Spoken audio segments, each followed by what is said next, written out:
5 seconds.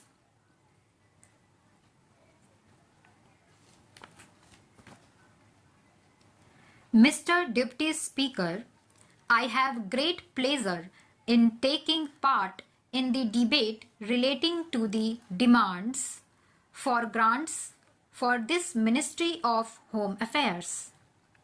The Minister of Home Affairs occupies an important position in the Central Executive, and the Central Executive under the Constitution is vested with wide powers.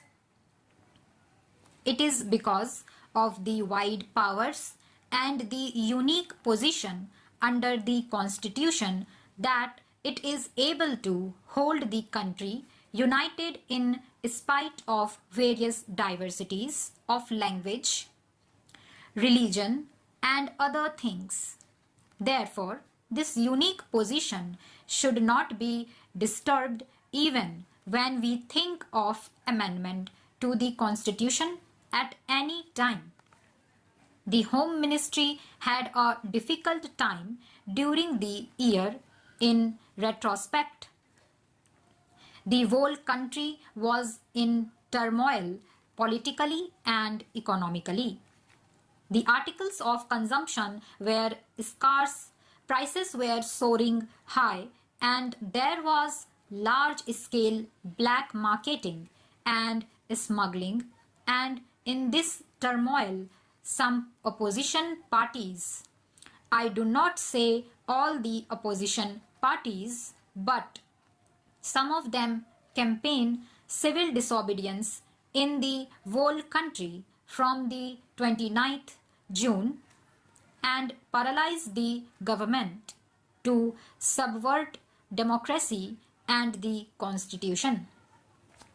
This act of the opposition cannot accepted by the present government.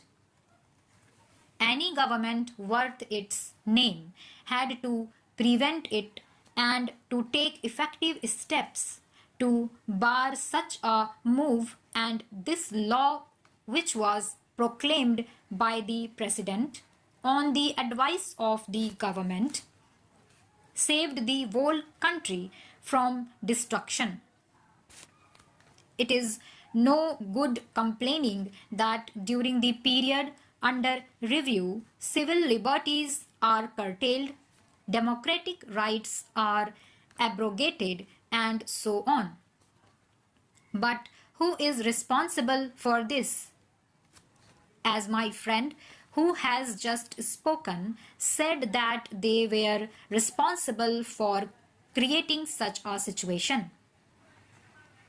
Freedom of speech, freedom of realization does not imply unrestrained freedom or unrestrained rights.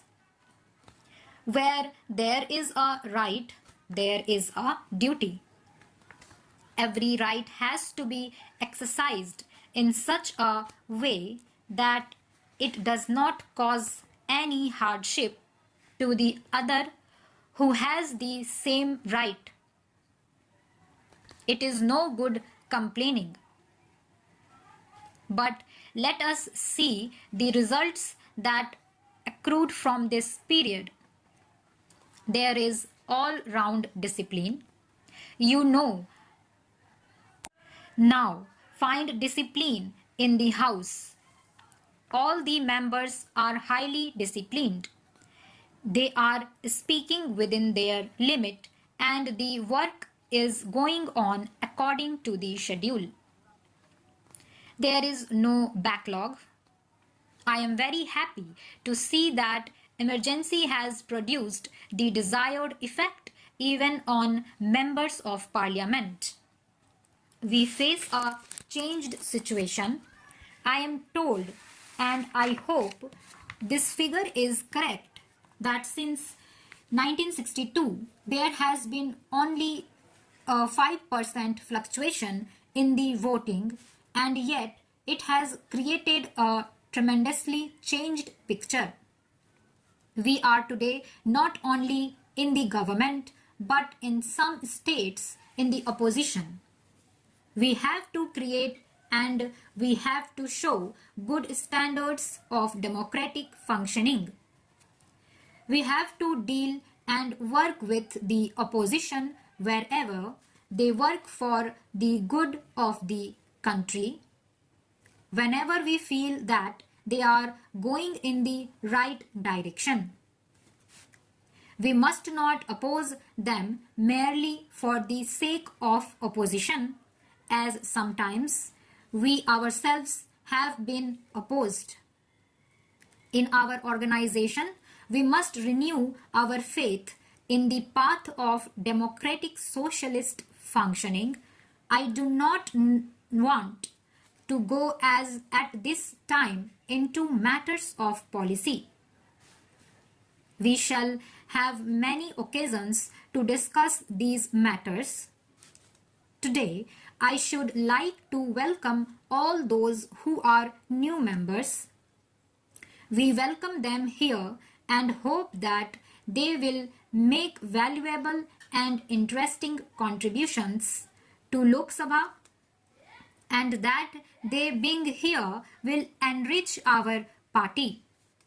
At the same time, I should like to give me good wishes to those who will no longer be with us. They have been valued colleagues. They have played a very significant part in the debates, in the House, and in the functioning of the party. We shall miss these familiar faces, and we hope that no matter where they are or what work they are doing, their advice will always be available, and that they will keep up their interest in the affairs of the party. Much work has to be done, not only in the legislature but at all levels. And this again is something which we must all work out under the guidance of the Congress President, and other leaders. When I got up, I had many things to say to you, but I must confess that I am so moved that I have no words really except to thank you once again for the confidence which you have placed in me. I should like to tell you that this burden is a tremendous burden, and it is a burden which cannot be borne by one person alone, not even by one person and a few colleagues in the cabinet, but by the entire party here and the entire party all over the country. We must treat these problems as our problems. As I said, we have made a good beginning. Let us not hesitate to give advice or suggestion. Let no one feel isolated.